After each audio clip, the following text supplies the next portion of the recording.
नमस्कार। दोपहर 2 बजे के समाचारों में आपका स्वागत है। मैं हूं पूजा श्रीवास्तव। समाचारों में सबसे पहले हेडलाइंस।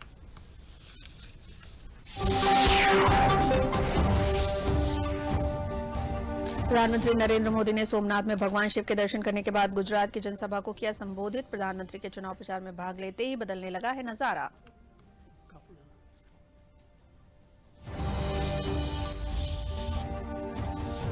मुख्यमंत्री ने 1354 स्टाफ नर्सों को प्रदान किया नियुक्ति पत्र। का स्वास्थ्य सेवाओं को सुधारने के लिए सरकार उठा रही है कदम। 5 लाख लोगों को निष्पक्ष रूप से प्रदान की नौकरी।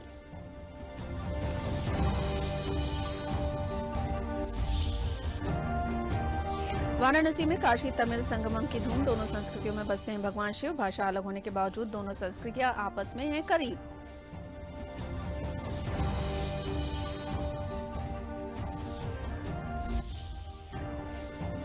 और कृषि मंत्री सूर्य प्रताप शाही ने कोऑपरेटिव बैंक के कार्यक्रम में बोलते हुए कहा कि सपा ने सहकारी बैंकों को किया था नुकसान, अब किसानों के हित में बैंक कर रही है काम।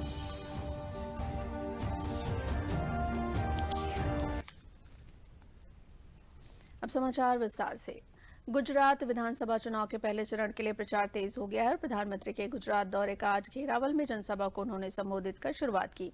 अपने संबोधन में पीएम मोदी ने लोगों से रिकॉर्ड तोड़ मतदान करने का आह्वान किया। उन्होंने कहा कि लोकतंत्र के उत्सव में एक एक वोट का बहुत महत्व है, इसलिए लोकतंत्र के उत्सव में लोग बढ़ चढ़कर हिस्सा लें।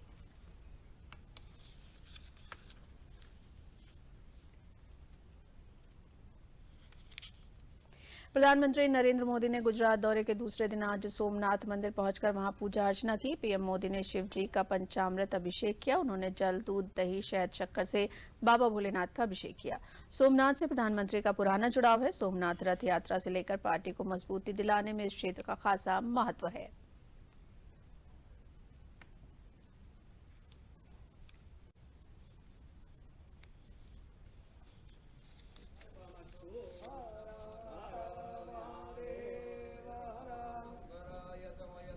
यत नमः शिवायत शिवतरायत आहमजानि गर्भधमात्वमजासि गर्भधम्मा बुद्धिसहिताय महागणपतये नमः। पुष्पं वा बिल्वपत्रं समर्पयामि। ओम वयः प्रणिव्यां वय ओहदेव वयो दिव्यान्तरिक्षे वयोधाः वयस्वतेः प्रदिशो सन्तु मयम् ओम दधिक्रामणो अकारिकं विष्णोरस्वस्य वादिनः सुरभिनो मुखावरत्रन आयो गुगिता लिखत। ओम घृतं घृतपावानः पिबतं वसापावानः पिबतान्तरिक्षस्य हविरसि स्वाहा। वसुभवरिददातु विश्वस्यारिष्टे यजमानस्य परिधिरशग्निरिड ईरितः। भवानी शङ्कराय सुतलिङ्गाय सुन्दराय नमः। गन्धोदकस्नानं समर्पयामि। ओम अग्नोजुलादे अग्नोधोगच्छताम्बरुगावरो गन्धसे स्वरो समासदत्वः वासोऽग्ने विश्वरूपको संज्ञे स्वविभावसो सर्वाभूतादिके संज्ञे लोकलज्जानिवारणे वयोपादिस्य वासस्य प्रतिगृह्यताम्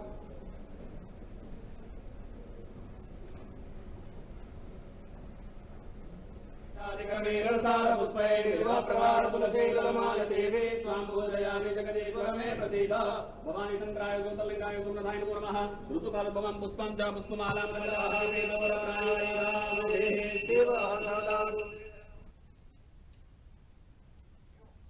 पीएम मोदी ने सोमनाथ मंदिर के परिसर में स्थित सरदार वल्लभ भाई पटेल की प्रतिमा पर पुष्पांजलि भी अर्पित की।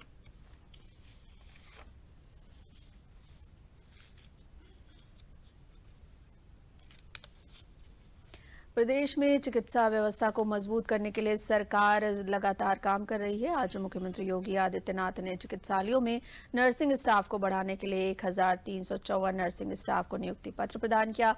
मुख्यमंत्री ने कहा कि प्रधानमंत्री नरेंद्र मोदी की प्रेरणा से उत्तर प्रदेश शासन की शासकीय सेवाओं में पारदर्शी और निष्पक्ष चयन प्रक्रिया के माध्यम से हमने 5 लाख से अधिक पदों पर युवाओं को नियुक्ति पत्र प्रदान किए हैं।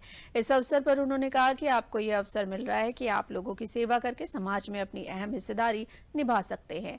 आपके पास आने वाला व्यक्ति बीमार होगा, परेशान होगा, उस अवसर पर आप उसकी मदद करें और उसको स्वस्थ करके घर भेजें। यही आपकी और सरकार की उपलब्धि है।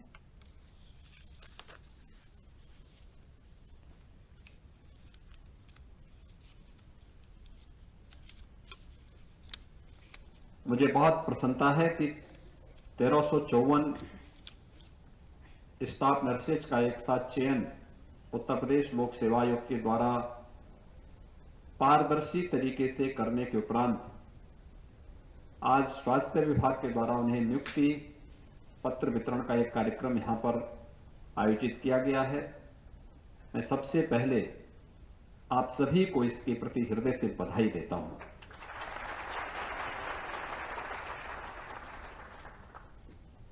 विगत 5 वर्ष के दौरान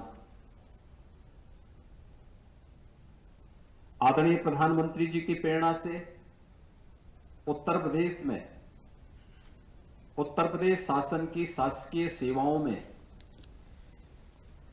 एक पारदर्शी और निष्पक्ष चयन की प्रक्रिया के माध्यम से 5 लाख से अधिक युवाओं को हम लोगों ने शासकीय सेवा में विभिन्न पदों पर नियुक्ति पत्र प्रदान किए। प्रदेश के अंदर प्रदेश के युवाओं को निष्पक्ष और पारदर्शी तरीके से चयन की प्रक्रिया के माध्यम से जो सम्मान प्राप्त हुआ, तो उनकी ऊर्जा और उनकी प्रतिभा का लाभ भी प्रदेश को मिलता हुआ दिखाई दिया। जो प्रदेश पहले देश के अंदर एक बीमारू राज्य माना जाता था, यानी यहां मनुष्य ही बीमार नहीं था, प्रदेश स्वयं ही बीमार था। आज मुझे बताते हुए प्रसन्नता है कि वही उत्तर प्रदेश आज देश की दूसरी बड़ी अर्थव्यवस्था के रूप में अपने आप को स्थापित करने की ओर तेजी के साथ अग्रसर हुआ है। वाराणसी के काशी तमिल संगमम की कल से शुरुआत हो गई है। इसकी शुरुआत के मौके पर प्रधानमंत्री नरेंद्र मोदी वाराणसी पहुंचे।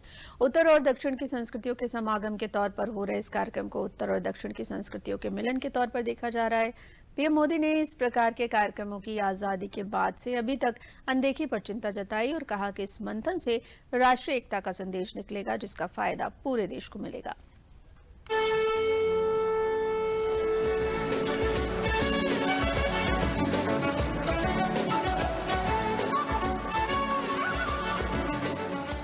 भारत का स्वरूप क्या है, शरीर क्या है, ये विष्णु पुराण का एक श्लोक हमें बताता है, जो कहता है उत्तरम यत् समुद्रस्य हिमाद्रश्चैव दक्षिणम वर्षम तद भारतम नाम भारतीय यत्र संतति। अर्थात भारत वो जो हिमालय से हिंद महासागर तक की सभी विविधताओं और विशेषताओं को समेटे हुए है और उसकी हर संतान भारतीय है।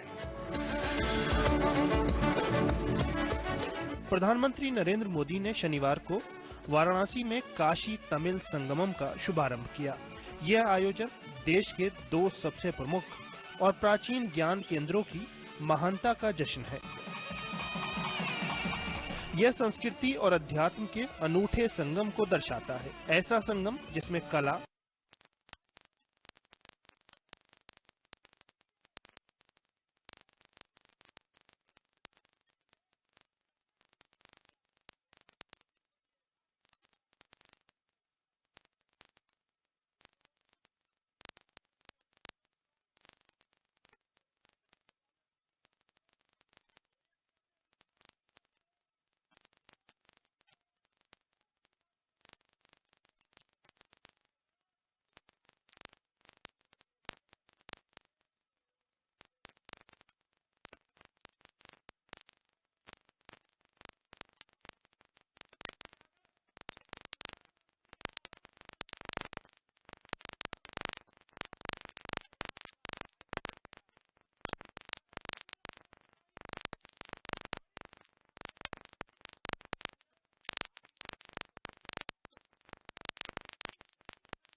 काशी तमिल संगमम में केंद्रीय शिक्षा मंत्री धर्मेंद्र प्रधान ने जो उपहार प्रधानमंत्री नरेंद्र मोदी को दिया था, उसका निर्माण काशी के कारीगरों ने किया था।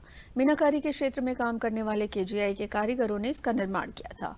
इससे पहले प्रधानमंत्री ने डेनमार्क की प्रिंसेस को जो ब्लू टीटी उपहार में दिया था, उसे भी इन्हीं कारीगरों ने बनाया था। मेटल वर्क और लकड़ी के वर्क के साथ मीनाकारी यहाँ का विशेष हुनर है, जिसे देश और दुनिया में मान्यता मिली हुई है। यहाँ के कारीगर मोदी जी की सराहना करते हैं कि इस विलुप्त कारीगरों को विश्व स्तर पर पहचान मिल रही है। ये कारीगर इस विधा को छोड़कर दूसरे काम करना चाहते थे, लेकिन अब देश और दुनिया में इसकी मांग बढ़ी है। इसका श्रेय प्रधानमंत्री मोदी को जाता है।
दो संस्कृतियों का मिलन जो काशी तमिल संगमम में दिख रहा है, उसका प्रभाव वहां आने वाले दर्शकों पर भी दिखने लगा है।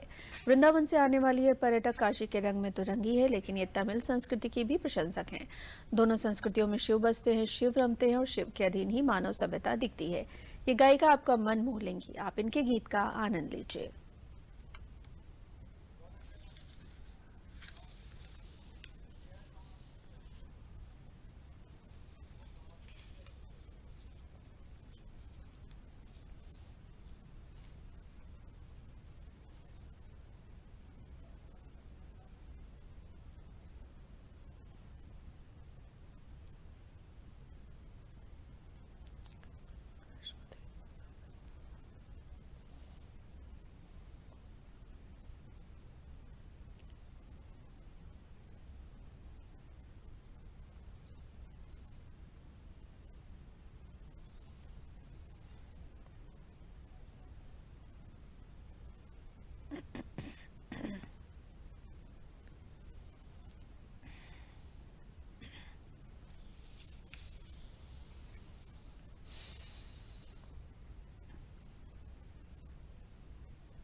मुख्यमंत्री योगी आदित्यनाथ ने कल अपने सरकारी आवास पर विश्व के मुख्य न्यायाधीशों के 23वें अंतर्राष्ट्रीय सम्मेलन में पधारे राष्ट्राध्यक्षों और न्यायमूर्तियों के सम्मान में रात्रि भोज का आयोजन किया। मुख्यमंत्री ने रात्रि भोज के दौरान अतिथियों से विचार विमर्श किया। इस आयोजन से विश्व एकता, विश्व शांति और बच्चों के भविष्य पर मंथन किया जा रहा है। इस कार्यक्रम में सभी महानुभावों को डीओपी उत्पाद भेंट किया गया। इस अवसर पर मॉरिशस गणराज्य के राष्ट्रपति पृथ्वीराज सिंह रूपन और मॉरिशस गणराज्य की प्रथम महिला श्रीमती संयुक्ता रूपन, एंटीगुआ और बारबुडा के गवर्नर जनरल सर रानेडे एरेल लॉरेंस विलियम्स, विभिन्न देशों के मुख्य न्यायाधीश एवं न्यायविद सहित अन्य गणमान्य व्यक्ति उपस्थित थे।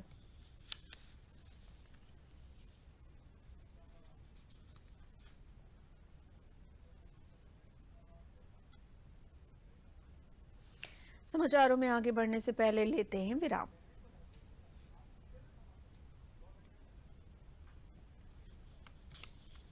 It's another six. रिचार्ज जल्दी रिचार्ज करा। ये क्या किया? मैच तो गया। पेमेंट कैसे करेंगे? टोकनाइज कार्ड से। टोकन? हाँ, ऑनलाइन पेमेंट के लिए आरबीआई लाए हैं टोकनाइजेशन। एक बार कार्ड डिटेल्स, ओटीपी, सीवीवी डालकर टोकन जनरेट कीजिए। कार्ड भी सुरक्षित और बार बार डिटेल्स भरने की नो झंझट। वही सुविधा अधिक सुरक्षित। ऑलराउंडर वो की मैं। आरबीआई कहता है कि जानकार बनिए, सतर्क रहिए।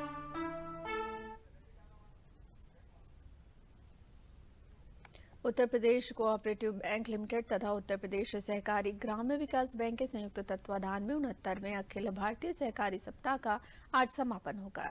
इस कार्यक्रम में कृषि मंत्री सूर्य प्रताप शाही ने कहा कि ये बैंक किसानों के उत्थान में महत्वपूर्ण भूमिका निभा रहे हैं। इस अवसर पर सभी बैंक शाखाओं के प्रतिनिधि उपस्थित थे। किसानों को अल्पकालीन फसली ऋण और ग्राहकों को अत्याधुनिक बैंकिंग सुविधाएं प्रदान की जा रही हैं।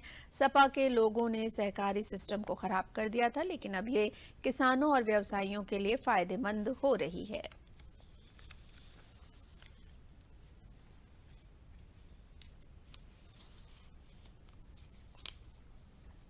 उत्तर प्रदेश का कोऑपरेटिव डिपार्टमेंट माननीय मुख्यमंत्री योगी आदित्यनाथ जी के नेतृत्व में ये काफ़ी तेज रफ्तार से आगे की ओर बढ़ा है और आज उसी का परिणाम ये है कि 4-5 लाख रुपए से लेकर के और 100 करोड़ से ऊपर के आज ऋण वितरण किए हैं।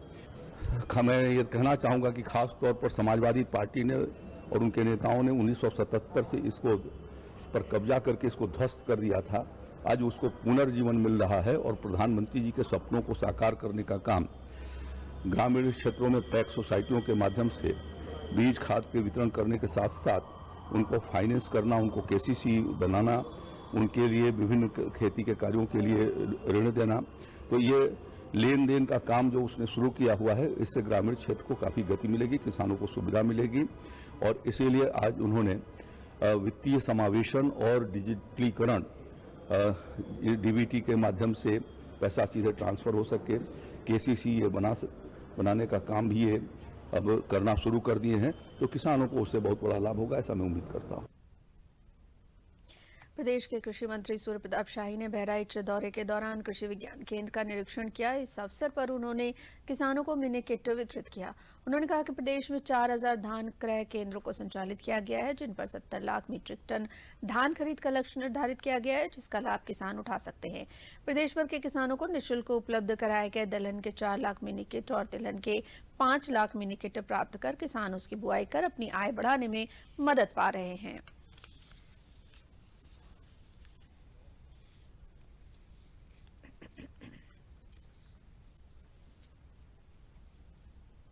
इस साल जो है वो हमारे 4000 क्रय केंद्र धान के शुरू हो रहे हैं और लगभग 70 लाख मीट्रिक टन धान की खरीदारी इस सीजन में करने का लक्ष्य हम लोगों ने रखा है और इस तरीके से किसान को जो सूखे या बाढ़ की वजह से नुकसान हुए हैं उनको क्रय करके और उन्हें सही कीमतें दे करके और उनको लाभान्वित किया जाए, यह हमारे पास इसकी हम लोगों ने एक विधिवत योजना तैयार करके उसको कर रहे हैं। श्री राम जन्मभूमि परिसर में निर्मित हो रहे भव्य और दिव्य मंदिर के चारों ओर लोअर प्लिंथ में भगवान राम के जीवन प्रसंगों से जुड़ी 100 मूर्तियां लगाई जाएंगी, जिसमें राम जन्म से लेकर राम राज्याभिषेक तक के प्रमुख प्रसंगों को शामिल किया गया है, जिनका चयन ट्रस्ट के कोषाध्यक्ष गोविंद देवगिरी ने 300 प्रसंगों का बड़ी ही बारीकी से अध्ययन करके किया है। इस आशय की जानकारी श्री राम जन्मभूमि तीर्थ ने मंदिर निर्माण समिति की 2 दिवसीय मैराथन बैठक के बाद दी। चंपत राय ने बताया कि निर्माण समिति की बैठक में श्री राम जन्मभूमि परिसर के संपूर्ण 70 एकड़ भूमि को पूरी तरह से आत्मनिर्भर बनाने का भी निर्णय लिया गया। उन्होंने जानकारी दी कि परिसर के अंदर जल आपूर्ति और विद्युत आपूर्ति के अपने संसाधन विकसित किए जाएंगे और यही नहीं, वर्षा का जल हो या अन्य किसी प्रकार का अपशिष्ट परिसर के बाहर नहीं जाएगा और परिसर के अंदर ही इनका शोधन करके बागवानी इत्यादि में उपयोग किया जाएगा।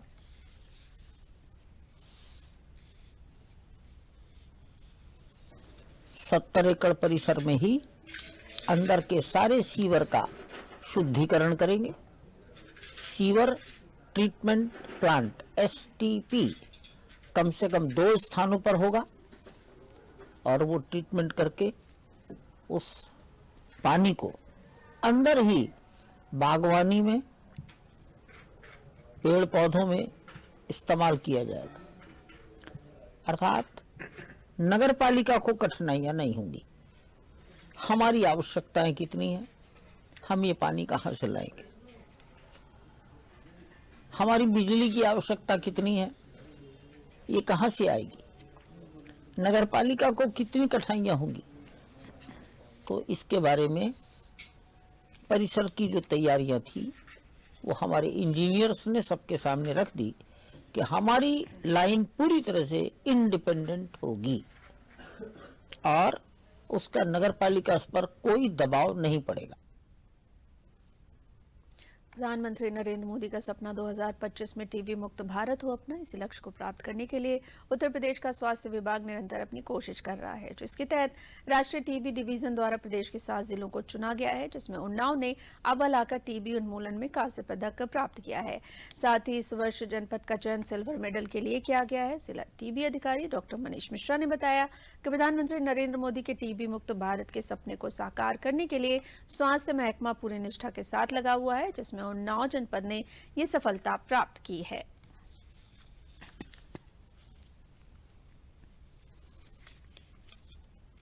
मैं डॉक्टर मनीष मिश्रा, जिला क्षय रोग अधिकारी उन्नाव। हम लोग माननीय प्रधानमंत्री श्री नरेंद्र मोदी जी के सपने भारत को टीबी मुक्त करने के लिए जी जान से लगे हुए हैं। जैसा माननीय प्रधानमंत्री जी ने 2025 में भारत को टीबी मुक्त करने का सपना देखा है, इसी दिशा में हम लोग तत्परता से कार्य कर रहे हैं। माननीय मुख्यमंत्री श्री योगी आदित्यनाथ जी के कुशल मार्गदर्शन में हम लोग को पूरा का पूरा सहयोग जो है टीबी के उन्मूलन के लिए मिल रहा है। हमारा जो जनपद है उसको पिछले वर्ष सेंट्रल टीबी डिवीज़न द्वारा ब्रॉन्ज मेडल दिया गया। कांस्य पदक इस उपलब्धि के लिए दिया गया कि हम लोगों ने 20% से ज़्यादा टीबी का इंसिडेंस जो है हमारे जनपद में कम हो गया। केवल 7 जनपद ऐसे थे उत्तर प्रदेश के जो इसके लिए चयनित हुए थे और इस वर्ष में हम लोग का अगले वर्ष के लिए सिल्वर मेडल के लिए भी चयन हुआ है। साथ ही साथ हम लोगों ने 3045 मरीजों को पोषाहार वितरण कर दिया है।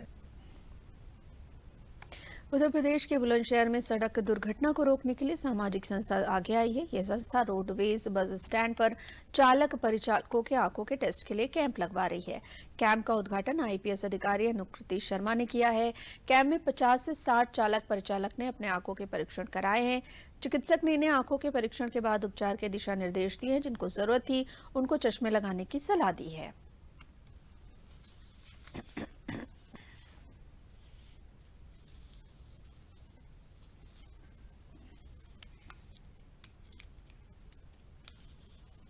बहुत बढ़िया टेस्ट हुई। 50-60 आदमी आए, सभी का अधिकारीगण आए थे यहाँ पे, सभी ने उसका स्वागत किया है। ये बहुत ही अच्छी पहल है। रोटरी क्लब के सहयोग से इन लोगों ने आज एक निःशुल्क नेत्र चिकित्सा शिविर लगाया है, जिसमें जितने भी ड्राइवर्स हैं, क्योंकि रोडवेज के जो ड्राइवर होते हैं वो इतने सारे लोगों को डेली लेकर जाते हैं, तो सबकी सुरक्षा के लिए बहुत ही ज़रूरी है कि इनकी आंखें एकदम ठीक हो। तो इसलिए निःशुल्क नेत्र चिकित्सा शिविर लगाया है ताकि ड्राइवर्स की आंखों की जाँच हो सके। और मैं इन सभी लोगों को बधाई देती हूँ इतनी अच्छी पहल। हापुड़ के असौड़ा में युवाओं को खेल के प्रति जागरूक करने के उद्देश्य से 8 दिवसीय विशाल दंगल का आयोजन किया गया। इस दंगल का उद्देश्य युवाओं को नशे की लत से दूर रखकर खेल की दिशा में ले जाना है। इसमें कई राज्यों के पहलवान भी पहुंचे हैं। पहलवानों ने दंगल में बढ़ चढ़कर हिस्सा लिया। वहीं जीतने वाले पहलवानों को इनाम देकर सम्मानित किया गया। दंगल में कई राज्यों से यूपी के विभिन्न जनपदों से छोटे और बड़े पहलवान पहुंचे थे, जिनकी कुश्ती देखने के लिए भारी भीड़ भी पहुंच रही है।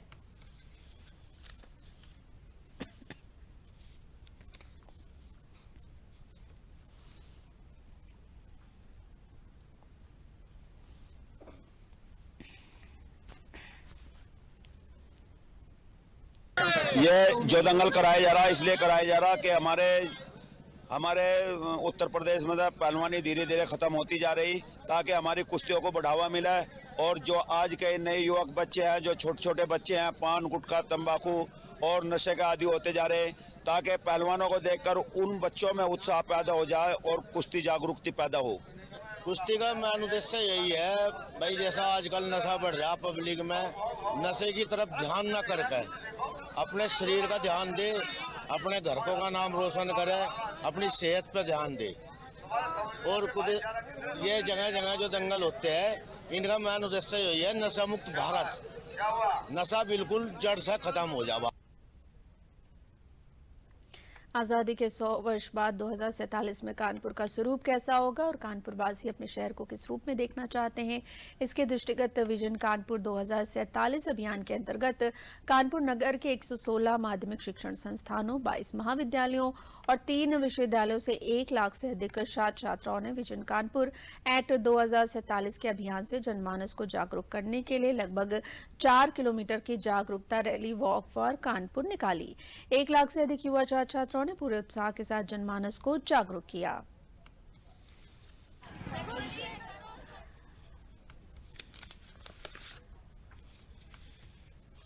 अंत में प्रमुख समाचार एक बार फिर।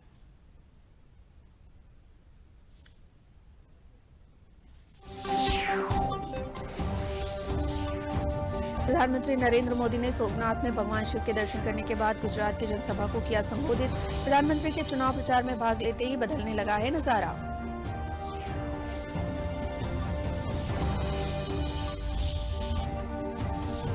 मुख्यमंत्री ने 1354 स्टाफ नर्सों को प्रदान किया नियुक्ति पत्र। कहा, स्वास्थ्य सेवाओं को सुधारने के लिए सरकार उठा रही है कदम। 5 लाख लोगों को निष्पक्ष रूप से प्रदान की नौकरी। वाराणसी में काशी तमिल संगमम की धूम। दोनों संस्कृतियों में बसते हैं भगवान शिव। भाषा अलग होने के बावजूद दोनों संस्कृतियां आपस में हैं करीब।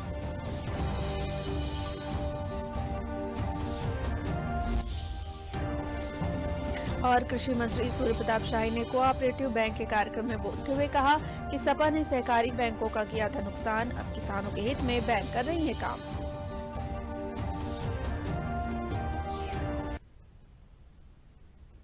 इसी के साथ समाचार समाप्त हुए। नमस्कार।